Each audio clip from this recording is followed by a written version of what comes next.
오늘은 사도행전입니다. 사도행전은요, 그 신약에서 그 마태복음 많이 나온다고 말씀드렸잖아요. 마태복음만큼 많이 나오는 부분이에요. 사도행전은 지금까지 한 9문제에서 한 10문제 정도가 나왔어요. 그러면 올해는 반 정도, 4문제에서 5문제가 나온다는 거죠. 제가 문제를 지금 이렇게 분석해서 오거든요, 항상. 그래서 중복되는 거 이렇게 다 해서 총 문제로 출제되는 개수를 이렇게 보면 총 125문제를 가지고 문제를 냈었어요. 그러니까 지금은 문제 자료집으로 시험을 내기 때문에 이게 문제가 계속 반복적으로 나오잖아요. 뭐 조금 달라질 수는 있는데 제가 볼 때는 그 자료집에서 다 낸다라고 입시 요강에 냈기 때문에 그래서 계속 낸다라고 우리는 생각할 수가 있는 거죠.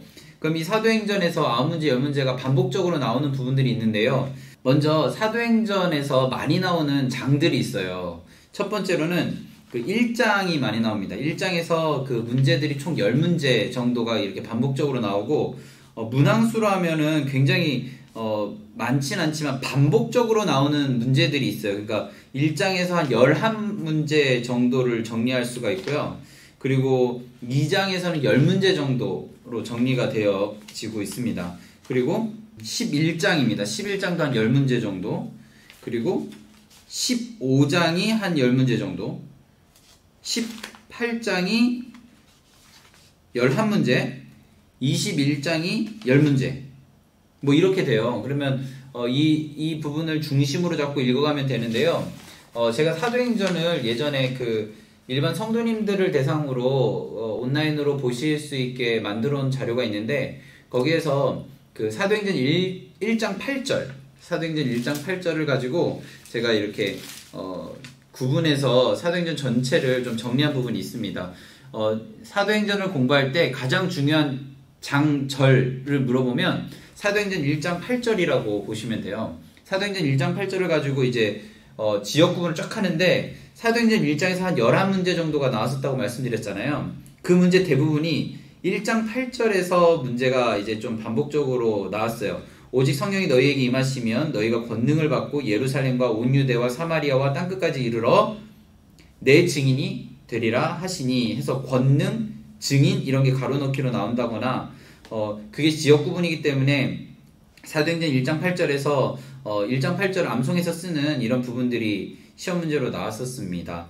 그 1장에서는 사실 1장 8절이 시험에서는 중요도라고 하긴 좀 그렇지만 나온다면 뭐 가로넣기 1장 8절 쓰시오 정도라면 시험 문제 제일 많이 나오는 부분은 어디냐라고 물어보면 그 가룟 유다가 예수님을 팔고 스스로 목숨을 끊었잖아요. 그래서 이 12제자 중에 이 한 명인 가룟 유다가 빠지니까 그 가룟 유다가 대신하여 그 제자가 된 사람은 누구인가 이게 시험 문제였거든요. 혹시 누군지 아세요? 그 조건이 있는데 그 조건은 1장 21절과 22절에 나옵니다. 21절에 보면 요한이 세례 때부터 우리 가운데 올려져 가신 날까지 주 예수께서 우리 가운데 출입하실 때에 22절 항상 우리와 함께 하던 사람 중 하나를 세워 우리와 더불어 예수께서 부활하심을 증언할 사람 이렇게 해서 첫 번째는 세례 요한 때부터 예수님이 하나님 나라 갈 때까지 항상 같이 다녔던 사람 그 두 번째로는 예수님의 부활을 증언할 수 있는 사람 이 두 가지 조건을 딱 내세우니까 그 안에 들어갈 수 있는 사람이 2명이 있었어요. 23절에 보면 첫 번째로는 바사바라고 하고 유수도라는 별명을 갖고 있는 요셉이고요. 그리고 또 한 명은 마띠아입니다. 그래서 여기 보면 시험 문제로 가룟 유다 대신 뽑힌 사람은 그리고 동일한 이름이 아닌 것은 그리고 사도로 추천된 두 사람은 이게 시험 문제예요. 사도로 추천된 두 사람은 마띠아와 요셉입니다. 그리고 바사바, 유수도, 요셉은 같은 사람이에요. 그리고 뽑힌 사람은 누구냐면 마띠아입니다. 이걸 기억하시고 이 문제가 계속 반복적으로 나왔다는 것 중복해서 여러 번 출제되었다는 걸 기억하시면서 가룟 유다 대신 뽑힌 사람은 누구인가 꼭 기억하셨으면 좋겠습니다. 자, 두 번째로 시험 문제로 많이 나오는 부분이 2장인데요. 2장은 너무나도 유명한 이야기가 있죠. 어떤 이야기예요?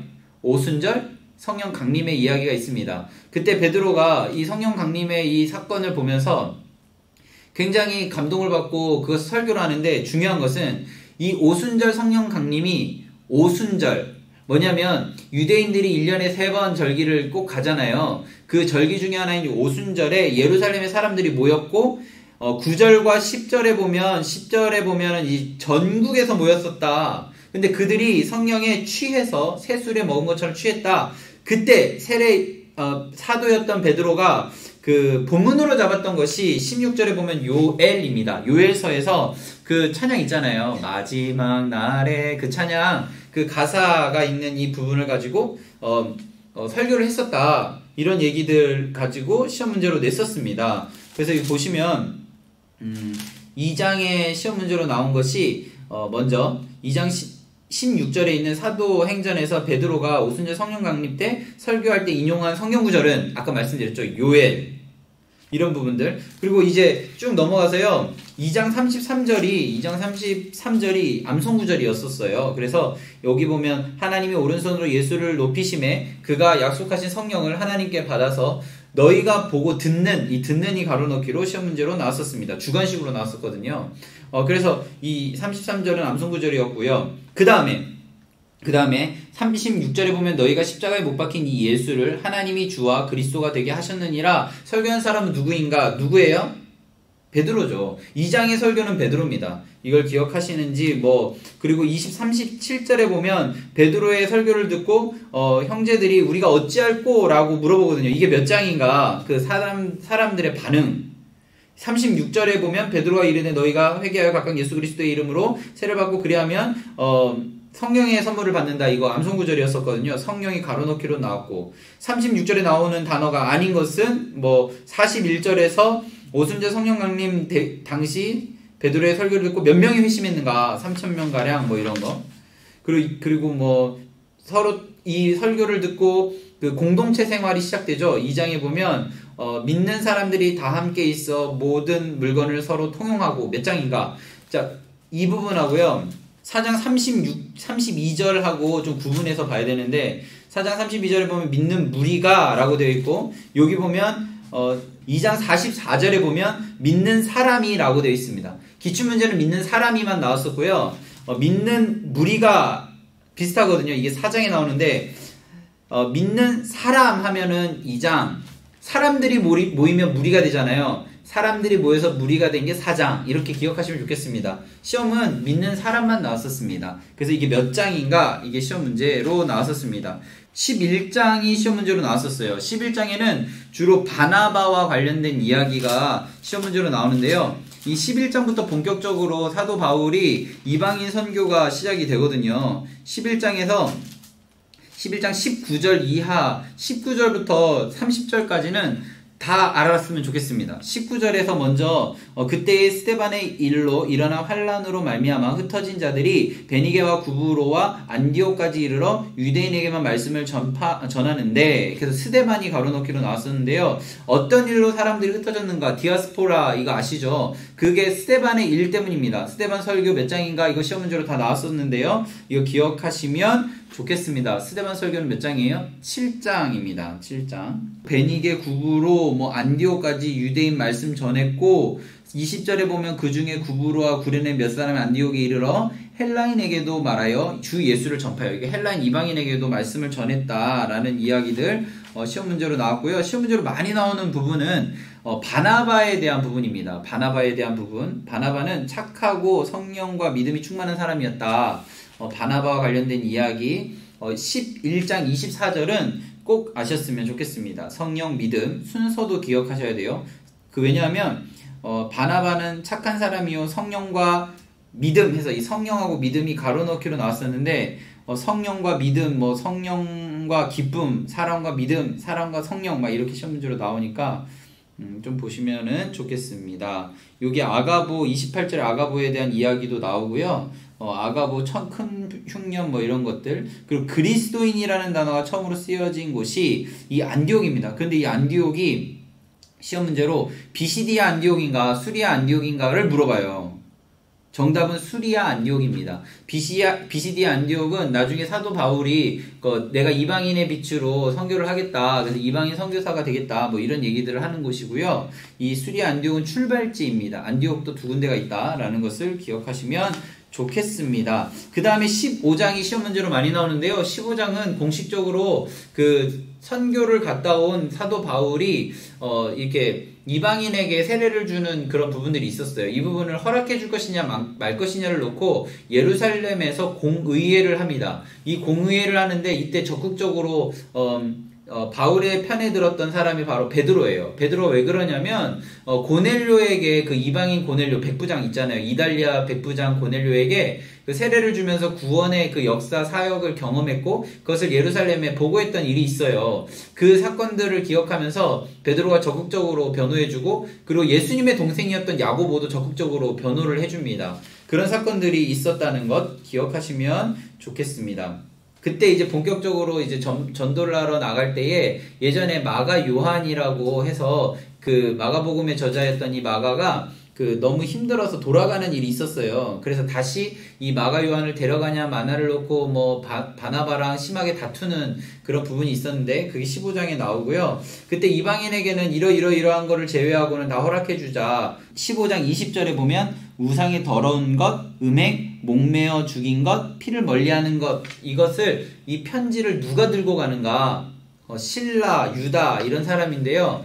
이 사람들을 기억하시는지 시험 문제로 나왔었고 이제 선교 여행을 본격적으로 갈 때에 바나바가 데리고 간 사람은 마가 요한, 마가 요한을 데리고 간 사람은 바나바, 이런 시험 문제들이 나온다는 것, 구부로에 갔었고요, 이런 부분들. 그 다음에 18장이 시험 문제로 나오는데요. 왜 18장이 시험 문제로 많이 나오냐면, 사도 바울이 그때 18장에서 간 도시가 고린도예요, 고린도 전후서의 그 고린도. 물론 고린도 전후서는 에베소에서 쓰여졌다라고 하는데요. 이 고린도 교회의 아볼로파나 이런 여러 가지 제가 그 전에 이제 했던 그 영상 찾아보시면 고린도에 대한 이야기도 있어요. 고린도는 무역의 중심지입니다. 아시아, 유럽, 아프리카에서 자원을 모아서 로마에 보내고 로마의 그런 것들을 이제 전파하는 그 중심 계획 도시인데요. 그 고린도의 복음을 전하는 이야기들, 그때 브리스길라, 아굴라, 그런 부분들이 18장에서 시험 문제로 나오는데, 이 18장에서 보면, 브리스길라의 남편으로 바울의 선교를 도운 사람의 이름은 아굴라죠. 안식일마다 바울이 회당에서 전파했다라는 부분은 어디인가? 이게 진짜 문제가 이래요. 사도행전 18장 4절, 18장 14절, 19장 4절, 19장 14절. 이거 어떻게 풀어요? 그 다음에 18장 10절에서 내가 너와 함께 있음에 어떤 사람도 너를 대적하여 해롭게 할 자가 없을 것이니 이는 이 성 중에 내 백성이 없음이라. 환상 중에 누구에게 들려주신 것인가? 바울이죠. 1년 6개월 있었다라는 얘기는 반복적으로 시험 문제로 나왔었습니다. 그래서 쭉 넘어가서 이제 본격적으로 고린도에서 나와서 이제 18장 18절에서 갱그레아에서 머리 깎고, 그래서 이발소 이름이 갱그레아 이발소가 있을까요? 아볼로가 태어난 곳 이런 거, 그리고 에베소에서 있었던 이야기들, 그리고 사도행전 20장 문제도 10문제를 추릴 수 있는데요. 20장에서 있던 내용이 아닌 것은 여기서 갈리오 앞에 선 바울에서 18장의 이야기가 나오고요. 어려운 문제로 20장에서 기록된 바울의 선교 여행 시 예루살렘으로 들어가면서 거치는 지명이 아닌 것은 이게 에베소예요. 에베소. 21장에 나오는 이별의 밀레도라고 해가지고 에베소 장로들과 마지막 이별의 장소 이런 것들이 시험 문제로 나왔었습니다. 사도행전에서는 주인공이 두 명 있어요. 첫 번째 주인공은 베드로, 두 번째 주인공은 바울인데요. 그 베드로에 대한 이야기는 에피소드들이 많지만 제일 중요한 에피소드는 사도행전 2장에 나오는 오순절 성령 강림 사건에서 복음을 전한 요엘서를 가지고 복음을 전한 이야기고, 시험 문제로 아주 많이 다뤄지진 않지만 그 이달리아 백부장 고넬료에게 복음을 전한 이야기, 그거 아시죠? 보자기에 이렇게 내려와가지고 내가 깨끗하다고 하는데 왜 더럽다고 하느냐, 이런 이야기들. 그리고 베드로는 그 다음에는 이렇게 많이 드러나진 않고요. 그 다음에 바울이에요. 제가 지금 다루지 않은 것 중에 사도행전 9장에 보면 바울이 회심하는 장면이 나와요. 회심하는 장면이 있는데 그게 다메섹 회당인 거 아시죠? 그 이야기들, 바울 다메섹 체험이 있었던 장은 몇 장인가, 개정한 사건이 기록된 것은 몇 장인가, 다 그런 얘기들밖에 없어요. 9장, 22장, 26장에 바울의 회심에 대한 이야기들이 나오는데요. 사도행전은 특징적으로 앞에서 문제들이 주로 나왔었다. 그리고 이 사도 바울은 복음을 전하는데 1차 전도여행 때는 그냥 안디옥에서 파송된 느낌이라면 그 다음에 이 복음이 확장력을 갖게 되니까 15장 시험 문제 많이 나왔다고 했잖아요. 15장에서 예루살렘 의회에서 공식적으로 베드로와 야고보의 도움으로 4가지를 제외한 4가지는 금지하고 나머지는 다 허용한다라는 이방인 선교의 공식적인 입장을 받고 2차 전도여행을 떠나는데 그 전도여행을 떠날 때에 마가 요한을 데려가냐 마냐를 놓고 많이 싸웠다. 그게 15장의 이야기입니다. 그래서 이제 전도여행을 쭉 떠나는데요. 뭐 빌립보 이야기 뭐 이런 것들이 막 있는데 제일 시험 문제로 많이 나오는 부분은 고린도라고 말씀드렸죠. 고린도 가기 전에 아덴에 가요. 아덴. 이 아덴이라는 지역에서 그리스 지금으로 따지면 아테네거든요. 아테네에서 철학을 뭐 이렇게 하고 막 그 당시에 뭐 해서 이제 결국엔 고린도까지 가게 되는데 고린도에서 이제 1년 6개월 동안 있으면서 브리스기라 아굴라 뭐 이런 얘기들 시험 문제로 나왔었다는 거. 그리고 그 다음에 에베소를 가고 에베소에서 뭐 3년 동안 엄청 공들여서 하고 뭐 그 다음에 이별의 밀레도 뭐 이야기들. 그 다음에 마지막으로 이제 로마로 가게 되는 과정 속에서 벨릭스 베스도 아그리빠 이야기가 나오거든요. 그 벨릭스 베스도 아그리빠 기출문제 많지 않기 때문에 금방 정리할 수 있습니다. 마지막으로 설명할 부분은 28장입니다. 28장 마지막 부분인데요. 이 부분에서 이제 2년 동안 그 집안에서만 이제 복음을 전하는데요. 28장 31절 마지막 절인데요. 바울이 온 이태를 자기 셋집에 머물면서 자기에게 오는 사람을 다 영접하고 하나님의 나라를 전파하며 주 예수 그리스도에 관한 모든 것을 담대하게 거침없이 가르치더라 라고 되어 있습니다. 그래서 여기 보면 이 28장 31절이 예전 기출문제 암송구절이었기 때문에 이 문제로 많이 나왔었다는 것, 담대하게 그리고 거침없이 이게 가로넣기로 주관식으로 나왔었다는 것 기억하시면 좋겠습니다. 끝!